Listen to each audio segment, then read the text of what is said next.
Hi, everyone, and welcome to today's coffee break. This will be our last coffee break before we break for the holiday. I guess our last coffee break of 2025. We will be exploring some different formats in 2026.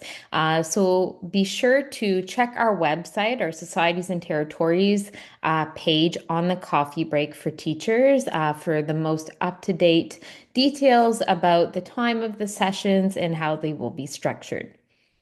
So for today's elementary resource, I have an I Spy game based on the prairies around 1905.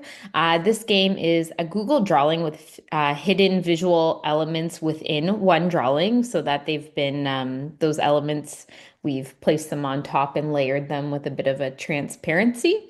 And the idea is to promote students' observational skills, and that it's a great way to engage them to look for clues and different elements within a visual document.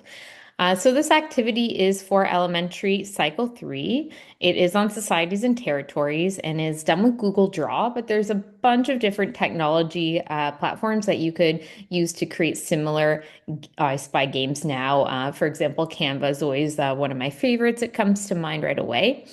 So open up the page. This is what you will see. And if you click here, you will find the game page, where you will find the resources and the Google document available for students. Perfect. Now I'm going to pass it over to Paul so he can share his secondary resource for today. Thank you very much, Stacy. This is my turn to share a secondary resource. This is a fun one that was shared actually by, well, the model for it was shared by a consultant from Sir Wilfrid Laurie's school board named Dan Hedges, and I'll show you a little bit about that later. But basically what it is, as you can see on the image, it's a four-quadrant organizer. It's an approach to help students observe and record observations of images, documents, whatever.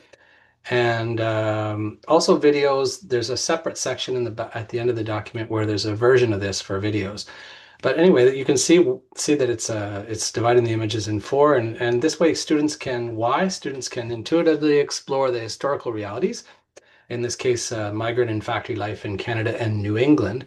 And they mark documents for the facts, yes, but they can also record in those quadrants their reactions to different pieces of the image as they zoom in, as they look, as they consider the image. So this particular one is for secondary 4 students, but yeah, of course, the technique and the strategy can be used all kinds of levels. So this is what the organizer looks like.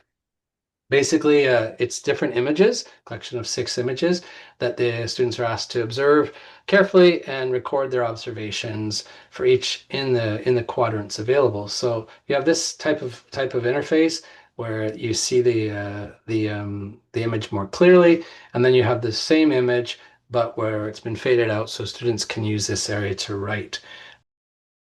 As I said, this was shared by a consultant as an approach, and I've adapted it for this particular activity. And the idea here is that it's a collaborative space, right? So you could have like one group working on one photo and one group working on a different photo, and they can collaborate together and share in the same Google documents. So that's the tool. It's pretty straightforward, but I will mention that down at the end there's another version of the tool where the students have watched a video and they use 4 quadrants, but in this case, it's what they call the Sims routine. What stands out, what interests you, what makes you think about, what does it make you think about, what surprises you.